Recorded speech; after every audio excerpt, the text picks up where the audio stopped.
it's so funny because people will think that the person in their, somebody in their life is playing this intricate, immaculate strategy like that, where there's fake outs, there's feints, there's sudden moves, and they're planning around your plans and stuff. Yet when it comes to the government, people believe that everybody in government only operates on one layer of strategy, or they're just honest to a fault. And I can't figure that out for people really think that? Wait, no way. 81 million people. 81 million people. Most popular in history. Do I have to tell you? I'm sorry. I lost my blackness. After the Maricopa County audit, though, every time he's like 81 million people voted for me. He said it yesterday, like it was some sort of pride too, man. Like he over and over, over and over again. And it's like there was tens of thousands of duplicate ballots. There's ballots missing. I've seen videos of them recounting ballots over and over and over again. It's like 81 million.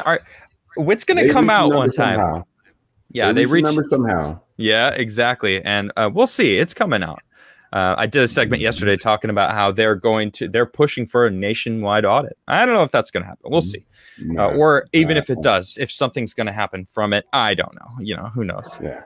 Well, I have an amazing habit of black pilling people, and I will say this. Right now, in order for us to get any of that, we've got so many layers of trash to deal with. First off, we've got a intelligence structure that's mobilized against the people. It's been mobilized. Did you hear about Google now, where they're actually going to be cooperating with the federal government to send information about your search history to the government? I'm sorry, so what now? Yeah, Google. Yeah, so now not only do you have your NSA agent, your FBI spook that checks in on you at night. Now you got some underpaid Google employee. I know Disclosed TV broke it. So, now you've got so many people looking through your stuff, and we have absolutely no privacy. That's just the first layer of things that we have to combat. Then we've got this woke military structure that seems all the happier to crack down on their own civilians and to lock down the nation's capital and turn it into some enemy fortification. Then on top of that, yeah, I know. Hold on, I gotta bring this up. Government secretly orders Google to track anyone searching certain names, addresses, and phone numbers. Yahoo News. Wow. Let's go, Brandon. Let's go, Brandon. I know, right? That's where we're at. So, I mean, we've got a lot of things to take down, first off, before we can even... That's a good point. Well, to defend against, number one. And that's the problem that I find with conservatives in general. Again, I come from a different school of thought. I've actually changed from being anarcho-capitalist to more libertarian to finally more conservative. And, the process that took me there is called growing up a little bit more. Yeah, that's true. I kind of realized that there's these barriers between, again, when you get into these really specialized ideologies of governance and economics, and it's just, people won't agree enough for you to bring that to fruition. So It's like, get in where you fit in right now. Conservatives, they've got the hot hand. They've got an easy base for us to really work with. So, and they care about liberty. But the issue is that conservatives are overly defensive. Like, when's the last time you've seen a conservative push a conservative policy to shape or reform the nation? It's a good point. Our policies are always diametrically opposed to that of the left. It's always in defense. We're always making the second move. We're never being proactive. And you can say that that's just by nature of the conservative ideology, because, again, conservatism, God, I love adding the extra B. But conservatism is all about keeping in tradition, which is naturally defensive. Yeah. Whereas communism and socialism, all of these leftist ideologies, they're all about changing tradition. So that's naturally aggressive. That's very much encroaching on tradition. So that's really where we're at, is that, again, we're not in a very good position to stop any of this. Like, I actually don't know how we do it, because, again, it seems like our politicians, they get it, they run these amazing, robust campaigns, say all this good stuff, go on stage with the guns, walk through the hoods and the ghettos, talking about we're going to bring back the schools, and then they get in Congress, they eat that first steak dinner and they get the itis for their whole term. Yeah, they exactly. Just fall asleep. So I'm trying to figure it out. How do we win? And number one, is there even a win condition? Good question. What's the win? Like we're fighting a 40-year multi-generational strategy that's finally coming to roost. Yep. And I tell conservatives this all the time. If you want to win, guess what? It's not going to be a sexy solution. You know what January the 6th was? That was a group of people that got very, very impatient and they lost their bearing. And I don't agree with that. I don't agree with you. I think so, because again, a lot of those efforts, going down to DC, let's be honest, conservative politicians ain't did jack shit. They're not going to do anything. They're never going to, they were never going to properly contest the most popular president in history. They were never going to do that. That was grandstanding for their own reelections. That effort would have been better served mobilizing in Georgia, getting people signed up so that we could have won that runoff, and we wouldn't be counting on Joe Manchin, who, he could cave any day, and Kirsten Sinema, who again voted for the impeachment. Let's not forget that. We wouldn't be hailing these people as the heroes, keeping us from basically losing the filibuster and ending up in a situation where we're going to lose our nation permanently. Okay. If we would have mobilized all that effort where it, through the process, we could have possibly done things. Yeah. That's where I have my gripe. And I told people, like, what's done going to DC? Like, at best, you get conservatives in the street and then you get Antifa coming out here whacking skulls, and they get all kinds of propaganda of conservatives looking weak and scared. But at best, at worst, you get propaganda against conservatives that sits up here and justifies a lot of action to people that already have the mass media apparatus at hand, because let's be honest, we have fled the institutions. Yeah. I don't believe in fleeing the institutions. I don't believe in fleeing the battlefield. Yeah, we're giving them the win. Yeah, exactly. We can't do that. So I think personally that January 6th was a setup to make Trumpers look like terrorists, and they've used it. It's insane, because I talk about this a lot on my show. Like, I was there that day and I listened to Trump speak, and I went to the Capitol, and I was peacefully protesting in front of the Capitol. I didn't even know that all the stuff went down. I was standing in the street when everyone started talking about someone just got shot inside. I heard the murmur through the crowd, and people didn't start freaking out. They didn't rage. They were like, "Oh, that's so sad." That's all they did. It wasn't like a shock. Maybe they should have been more mad, but they weren't there raging. They were there trying to gather to have that evidence be seen in Congress that day, which of course they didn't even bring up, which annoys me, because that's what I wanted. I wanted the election stuff that they found to be on the world stage, because it was live. You could watch everything live, and if they had all that stuff, that would have made more people doubt the election than they had, because there's a lot of people that are just like, nope, nothing wrong with the election. Anyone who says otherwise is absolutely crazy. If you want an audit, you're racist and you're anti-democracy. And I'm like, we're not even a democracy. Democracy is mob rule. These people act like that statement, like, this is a danger to our democracy. You're threatening our democracy. Stop saying that. We're not. We're a group of states that all are supposed to have equal say in this constitutional republic that we are in. Democracy is actually a problem with this country right now, because we're turning into it. It is becoming mob rule, and that's not okay. They're still talking about disenfranchisement, right? The people who are now getting disenfranchised are the people who live in the smaller states that now have no say. Think about Eastern Oregon, right? Portland makes all the rules for that whole state. It's rather blue when you go to that side of the state, and they hate it. Those people don't have any representation at all. Zero. What are they supposed to do? Right? I'll go die then. That's literally what they say. It's crazy. It's bad, but that's the situation that we're in. And, again, it sounds good to people who don't have any concept of history.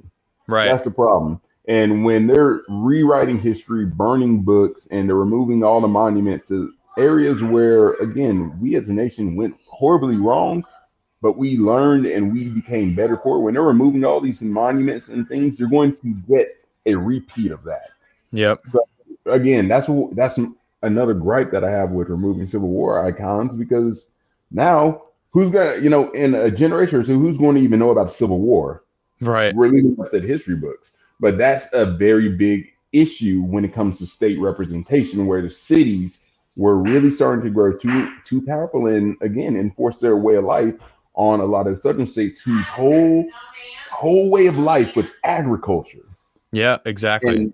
And we're repeating that. We're repeating that where the blue state metropolis, where a lot of the blue state metropolises are trying to basically govern as if they know what's best for the Rust Belt, or for Middle America, for Joe Blow out there with a couple of couple of grain silos and a cornfield. Mm-hmm. Like, trying to tell him that you don't need a gun to defend your property. That's X amount of miles away from any sort of life, let alone a police presence.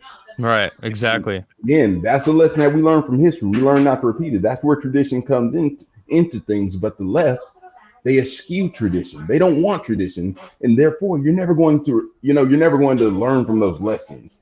And guess what? We're getting ready to repeat it. Yep, it's right true. Here in that spot.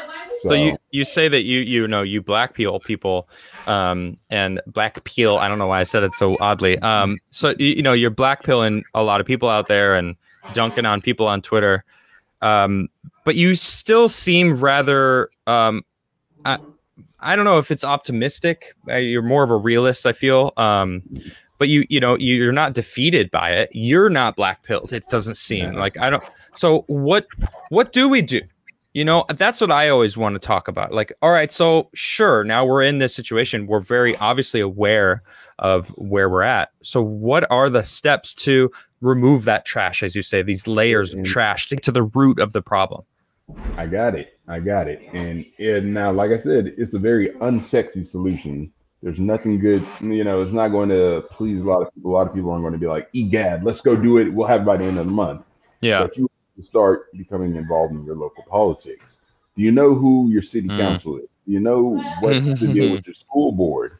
Have you started, and do you know who your sheriff is? Like, are you canvassing the neighborhood? Yes. Like, we need to really start getting involved in a lot of these local GOPs, and even for some people, these third parties, start getting involved, start showing up to meetings, start figuring out who you like, who's saying what needs to be done, look at their track records, and then you need to get out there and canvas for these people. Organize efforts to actually go sign people up, tell people, hey, did you know that pothole over there? Well, there's this one guy who says we wasted X amount of money on this stinking metro transport system that nobody uses, and maybe we need to divert or reallocate those funds. If you vote for this guy, I got faith in him. I think he's going to do real well. And you start doing that for all your politicians. Then next thing you know, you're creating a feeder system.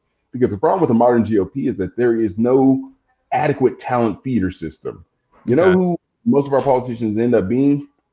Law students and people who got internships with a politician because their father owns such and such mega corp or such and such business and can really help them out. So again, we have to have a concerted effort. I know a lot of people say, I do that, they do that, yada, yada. But if it's not uniform and on the right, if it's not to the same level that the leftists push their zealots out here who constantly flag down businesses and institute change, it's not going to help.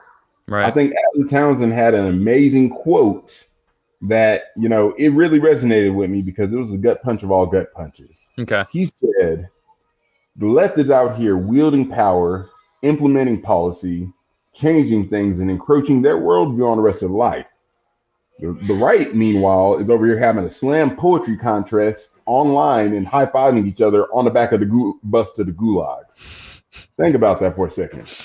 Yeah, like we're acting like we win. Yeah, we're acting like we're doing all this great stuff, but we haven't done anything. We're sitting up here gunning for local and national elections, which are getting a lot more and more locked down. And let's be honest, DeSantis should have shown us that, again, It's about the state level. It's about the gubernatorial races. It's about a lot of these municipalities. Yes, it is. Where, like, if you really want to change things, you've got to slowly and surely start conquering a lot of these smaller races. That way you have a very good base of support to draw upon when it comes to getting your national and federal level politicians some kind of, boost, or when it comes to finding that next guy. Like, I'll put it like this. Our candidates right now that we're trying to run, Ron DeSantis, who honestly probably shouldn't leave Florida because we need strong governors. Who's going to take his place in Florida, a swing state, mind you? Right. Let's be honest, Florida has not always been red. It's a swing state. They've got a lot of momentum, but the culture is not permanently cemented there. So we're either pull one of our good governors, or we're going to run Trump, who's going to be the same age as Biden. And I like Trump. He did a lot of great things. Why did my Alexa turn on? Good God, they're listening. But I like. He did a lot of great things. Yeah. And let's be honest. If he ran again, I have confidence that he probably could do a good job if he learned from his mistakes that he made in firing people and being too restrained and and trusting the wrong people as well. Trusting the same swamp that you set out the drain, my guy. Right. Yeah, come on, man. Again, that's like if those are the only choices that we have, we don't have a field to pull in. Like, if you're going to tell me that the next primary you're going to run Ted Cruz, Rand Paul. I like Dr. Rand Paul, but I like Rand Paul, yeah. But again, he makes his bread. He bakes his bread in the Senate. That's what he does best. I don't know that he has a disposition or temperament for the national.